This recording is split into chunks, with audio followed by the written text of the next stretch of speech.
옆집에 현수는 엄마 아빠 유럽으로 보냈다더라. 어느새 자식을 자신의 소유로 보는 경우들이 있습니다. 이 애한테 의지를 해야지, 그리고 막 용돈 달라고 시도 때도 없이. 이런 경우에는 경제적인 의존뿐만 아니라 내가 너를 어떻게 키웠는데 심리적인 의존이 숨어 있을 수 있다는 거죠. 그런 걸 자꾸 요구하게 되면 자식 입장에서는 어떤 느낌을 자꾸 받냐면, 이 용돈이 어느 순간 책과삼 구독자 여러분 모두 반갑습니다.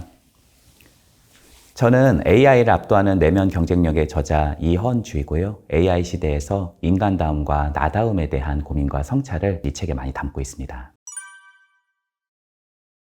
사실 대한민국은 자식 사랑이 유별나죠. 근데 이게 사랑만 있는 게 아니거든요. 사실 이런 사랑이라는 게 자칫 잘못했다간 집착으로 갈 수 있거든요. 그러다 보니까 어느새 자식을 자신의 소유로 보는 경우들이 있습니다. 그래서 인생을 거의 자식한테 투여를 해버린 거예요. 자식이 잘 안 되면 자식 탓, 또 잘 되면 헌신에 대한 보상을 요구하는 경우들이 상당히 존재하죠. 그래서 저는 좀 이렇게 말씀드리고 싶어요. 과한 집착은 반드시 부작용으로 나타난다. 그리고 저는 두 번째로, 과연 부모의 사랑이 무조건적일까? 저는 이거 의문의 여지가 있다고 생각해요. 왜냐하면 아주 어릴 때, 아기일 때는 맞다고 생각해요. 이건 아주 순수한 어떤 무조건적인 사랑이죠. 근데요, 6, 7살쯤 되면요, 우리 아이가 이게 어학에 재능 있는 거 아니야? 얘가 운동신경이 좀 있는 거 아니야? 얘가 약간 손을 보니까 피아노를 좀 잘 칠 수 있는 거 아니야? 이런 생각들이 들기 시작하면서 어느 순간 욕심이 좀 생기기 시작합니다. 그래서 너만 잘 살아가면 된다 라고는 하지만 은근히 내가 늙어서 이 애한테 의지를 해야지 라고 하는 생각과 감정을 품고 있으면 한두 번은 모를 수 있지만 아이가 어떤 느낌을 받을까요? 뭔가 어떤 압박감 같은 것, 부담감 같은 것, 이런 걸 좀 느낄 가능성이 있다는 거죠. 세 번째는 일종의 심리적 융합 때문에 그런 경우도 상당합니다. 이런 경우는 아예 자식하고 거의 막 밀착돼 있고 융합돼 있기 때문에 굉장히 좀 불협화음이 많이 생기는데, 예를 들자면 이런 경우에는 며느리를 새로운 가족 구성원으로서 아예 받아들이지를 못합니다. 며느리를 뭐라고 생각하냐면은 내 아들을 뺏어간 사람, 이렇게 생각해보면 며느리하고 얼마나 사이가 안 좋겠어요. 계속 며느리를 들들 볶게 되는 거죠. 며느리를 폄하하는 경우도 있고, 넌 내 아들이라고 결혼해서 얼마나 네가 행복한 줄 알아? 이거 얼마나 며느리 입장에서는 정말 받기 싫겠어요. 거기다가 한편으로는 아들한테 계속 전화하는 거예요. 또 집에 계속 방문하는 거예요. 비밀번호 알아가지고 밤 늦게 막 찾아옵니다. 그리고 막 용돈 달라고 계속 막 시도 때도 없이. 이런 경우에는 경제적인 의존뿐만 아니라 사실은 심리적인 의존이 같이 숨어있는, 내가 너를 어떻게 키웠는데 라고 하는 것들이 항상 숨어 있을 수 있다는 거죠. 이러한 사랑은 얼마든지 통제와 의존으로 바뀔 수 있다 라고도 말씀드리고 싶네요.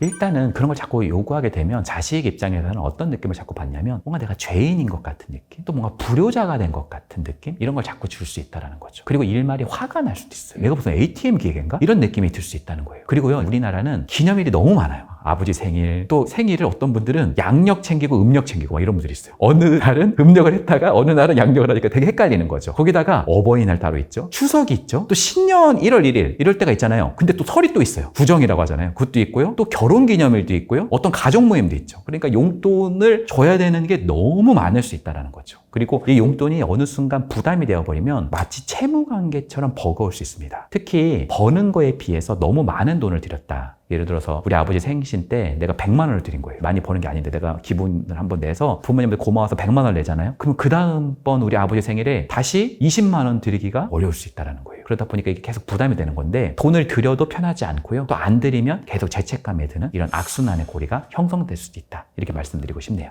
일단 우리 아이를 내가 정말 진심으로 사랑해서 그 사랑을 많이 주었다면 저는 정말 잘하신 일이라 생각해요. 그리고 그거는 정말 자식에게 큰 선물을 준 거라고 생각합니다. 사랑은 회수가 아니라 사실은 본질은 충만함입니다. 구독자님 혹시 볼비라는 학자 들어보신 분 계시죠? 애착이라고 하는 그런 개념을 이제 주창한 학자신데요. 한 번 형성된 애착은 사실 그 마음속에 계속 내재된다는 거거든요. 사랑의 욕구는 사랑받고 싶은 욕구가 있는 게 아닙니다. 또 하나가 뭐냐면 사랑을 하려는 욕구가 있다는 거죠. 우리 혹시 구독자님들 중에 고양이나 강아지 키우시는 분들이 있으시잖아요. 그런 반려동물 왜 키우나요? 재테크하려고 키우시는 분 안 계실 거예요. 아, 얘는 새끼를 낳으면 돈을 많이 받는데, 이렇게 키우시는 분은 거의 안 계실 거예요. 사실은요, 누군가를 사랑하는 것 그 자체가 기쁨일 수 있다는 거죠. 내가 우리 아기를 정말 힘들지만 그래도 최선을 다해서 키웠다? 내가 가장 사랑하는 존재가 멋지게 성장했다라는 거, 그 아이가 그 아이 세계관에서 내가 누군가를 사랑할 수 있고 사랑받을 수 있고 이 세계에서 충분히 도전감을 가지고 살아갈 수 있다는 건 아이한테도 좋지만 그건 사실은 나에게도 큰 기쁨일 수 있다. 저는 꼭 회수가 아니라 충만함의 본질이라는 걸 말씀드리고 싶고요. 또 자식은 꼭 내 소유물이나 작품이 아니라는 거, 오히려 나로부터 떠나야 되는 존재이고요. 또 떠날 수 있어야 즐거운 마음으로 다시 올 수 있다는 거, 이거를 꼭 말씀드리고 싶습니다. 딱 두 가지의 말투를 말씀드리고 싶은데요. 이 두 말투는 자식을 가장 화나게 만드는 말투입니다. 첫 번째는 비난이고요. 두 번째는 비교입니다. 이 비난과 비교를 한번 엮어서 제가 얘기해보면 절대 하지 말아야 되는 말투가 나오는데요. 첫 번째는 야 너입니다. 야 너. 이거 다음에 좋은 얘기가 거의 안 나오잖아요. 그렇죠? 두 번째는 도대체. 도대체 다음에 좋은 얘기가 나오기가 되게 쉽지 않을 수 있어요. 세 번째는 누구는입니다. 누구는. 이런 거죠. 야 넌 도대체 어떻게 하려고 그러냐? 야 옆집에 현수는 글쎄 엄마 아빠 유럽으로 보냈다더라. 야, 네 언니는 나한테 벌써 100만 원 보냈어. 너는 도대체 취업 언제 할 거니? 이렇게 가면요, 진짜 가기도 싫을 수 있다는 거죠. 그래서 꼭 하지 않아야 되는 말투. 하나는 야, 너. 두 번째는 도대체. 세 번째는 누구는. 이건 사실 비난과 비교의 말투다. 절대 하지 않아야 되는 말투라고 말씀드리고 싶습니다. 용돈을 줄 때 하지 않아야 되는 것 같은데요. 이걸로 뭘 하겠어? 이렇게 표현하는 거. 정말 좋은 거 아니라고 생각합니다. 두 번째는 이걸 왜 주니? 너도 힘들잖아. 기왕 줬으면 기쁘게 받는 게 좀 필요하다고 생각해요. 세 번째가 가장 최악인 것 같은데요. 누구는 얼마 줬다더라. 예를 들어서 네 언니는 생일 때 100만 원 보냈다더라. 이렇게 표현하는 것은 정말 상처가 될 수 있다는 거죠. 사실 부모 입장에서는 자식이 나를 부담스러워하는 모습을 느끼기 시작하면 되게 상처가 돼요. 내가 짐짝인가? 이런 게 너무 배신감이 들 수 있거든요. 정확하게 말하면 사실은 부담되는 건 내 존재가 아니에요. 부담되는 건 어떤 외부적인 게 될 수 있다는 거예요. 돈이라든지 어떤 의뢰 같은 것이 될 수 있다는 거죠. 그러니까 되게 중요한 것 같아요. 이런 것들이. 우리 아들이 우리 딸이 괜찮을 때 보자는 여유가 참 중요한 것 같아요. 이런 어떤 허용, 이런 자율성은 아이의 어떤 압박감을 많이 잦아들게 만들거든요. 저는요, 가장 중요한 게 이건 것 같습니다. 여기서 가장 중요한 건 너지 다른 외부적인 게 아니라는 거. 무엇보다 네가 중요하다는 거. 이것을 한 번에 되겠어요? 그렇지 않겠지만 시간의 흐름 속에서 이런 것을 지속적으로 관계의 토대 안에서 쌓아나가는 것이 매우 중요하다고 생각합니다. 첫 번째는 기념일을 너무 지나치게 내가 앞서서 챙기는 거, 이거를 좀 지양하라고 말씀드리고 싶어요. 내가 앞서서 막 챙기면 사실 아이들이 이걸 챙겨줘야 되는데 내가 이걸 챙겨버리면 아이들이 그거를 점점 부담스러워하게 되고요. 그렇게 할수록 어떻게든 핑계를 대고 안 오려고 하는 경우들을 목도할 수 있습니다. 두 번째는 기념일을 확인이 아니라 좀 회상의 시간으로 활용해도 좋지 않을까? 예를 들자면 확인을 한다면 야 너는 왜 나를 안 챙기니? 야 너는 용돈이 적니? 이게 아니라 우리가 함께한 세월이 벌써 30년이다. 참 잘 커서 고맙다 표현하는 거. 또 제가 어떤 어머니가 저한테 그러시더라고요. 아이에 대해서 너무너무 화가 나가지고 너를 왜 낳았을까? 내가 너를 왜 낳아서 이렇게까지 내가 고통스러울까? 막 그러면서 막 화를 막 내시는 거예요. 그래서 제가 그 화를 내고 있는 어머니한테 이렇게 여쭤봤어요. 그러게요. 우리 아이를 왜 낳았을까요? 라고 하니까 그분이 막 화를 내다가 그 질문에 갑자기 탁 머리에 번개가 친 것처럼 가만히 있으신 거예요. 내가 얘를 왜 낳았지? 그러면서 그 어머니가 저한테 하신 말이에요. 사랑해서 낳았죠. 이게 사실은 가장 중요한 본질이라고 생각합니다. 그래서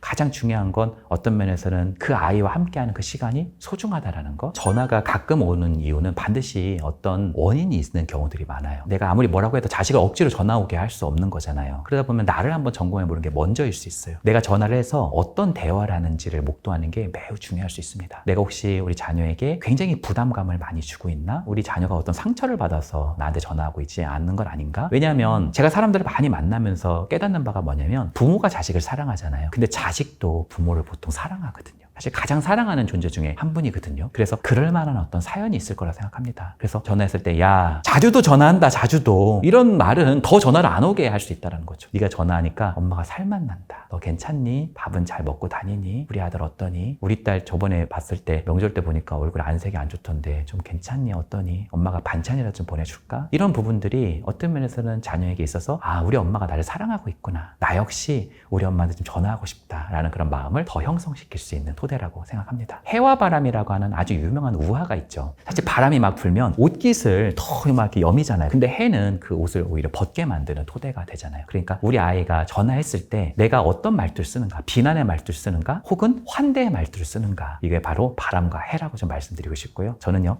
환대의 욕구를 많이 담아서 그 언어에 많이 전달하는 것이 필요하다고 생각합니다.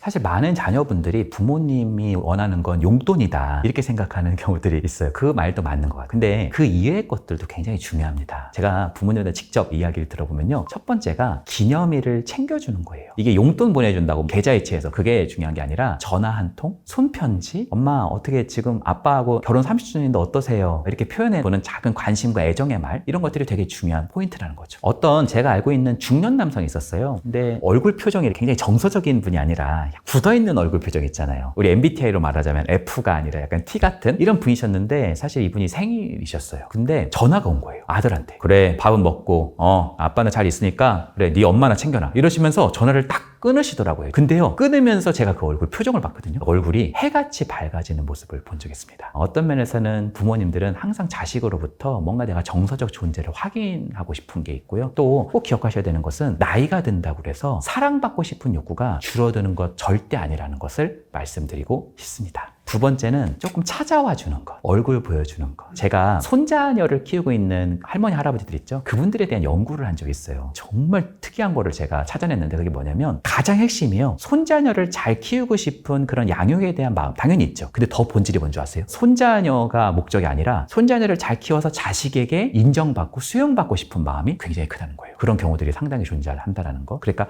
찾아와 주는 것, 얼굴 보여주는 것을 굉장히 강렬하게 원한다. 마지막 세 번째는 아까 첫 번째하고도 좀 연관되는데 감사와 애정의 말이에요. 우리가 부모님한테 오히려 이런 말 많이 안 하는 것 같아요. 고맙다는 말. 많이 안 하지 않나요? 고맙다는 말? 거의 화를 많이 내고 짜증을 많이 내고 불평을 많이 하지 우리가 고맙다는 말 거의 하지 않잖아요. 두 번째는 사랑한다는 말. 이런 말들은 사실은 돈이 드는 게 아닌데도 불구하고 가장 강렬하게 원하는 그런 지점이다. 이렇게 세 가지로 말씀드리고 싶습니다.